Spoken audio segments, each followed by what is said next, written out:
Chers auditeurs, auditrices, vous allez écouter la méditation du jour. Puissance de la grâce, Ellen White.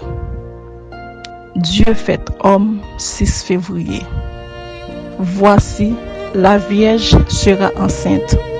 Elle enfantera un fils et on lui donnera le nom Emmanuel, ce qui signifie Dieu est avec nous.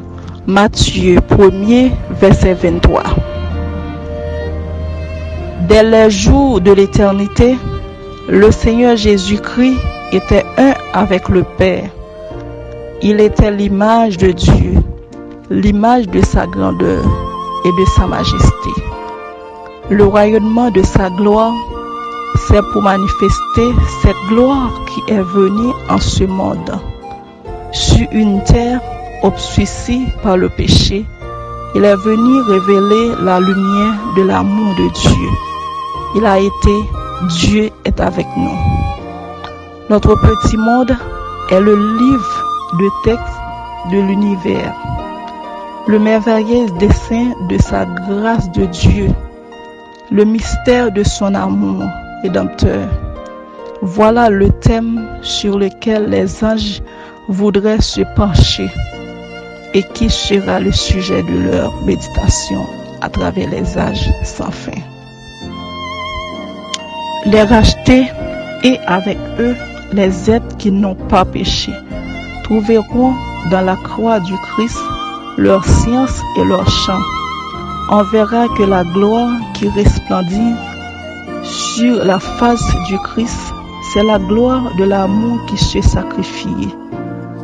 On verra à la lumière du calvaire que la loi de l'amour qui renonce à soi-même est la loi de la vie pour la terre et pour le ciel. Que l'amour qui ne cherche pas son intérêt a sa source dans le cœur de Dieu. Jésus eut pur demeurer aux côtés du Père. Il pouvait conserver la gloire du ciel et l'hommage des anges. Il avait préféré remettre le sceptre entre les mains du Père et descendre du trône de l'univers pour apporter la lumière à ceux qui étaient privés, la vie à ceux qui périssent.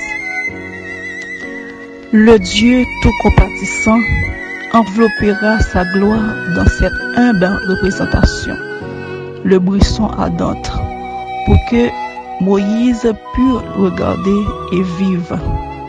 De même, dans la colonne de nuée de jour et dans la colonne de feu de nuit, Dieu entrait en communication avec Israël, faisant connaître aux hommes sa volonté et répandant sur eux sa grâce.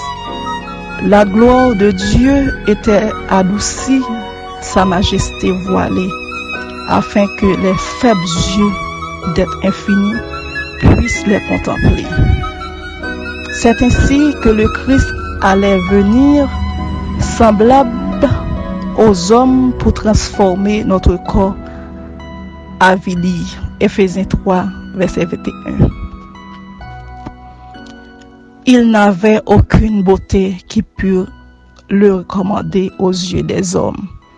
Il était néanmoins Dieu incarné, lumière du ciel et de la terre. Sa gloire était voilée, sa grandeur et sa majesté étaient cachées pour lui permettre de s'approcher des hommes affligés et tentés.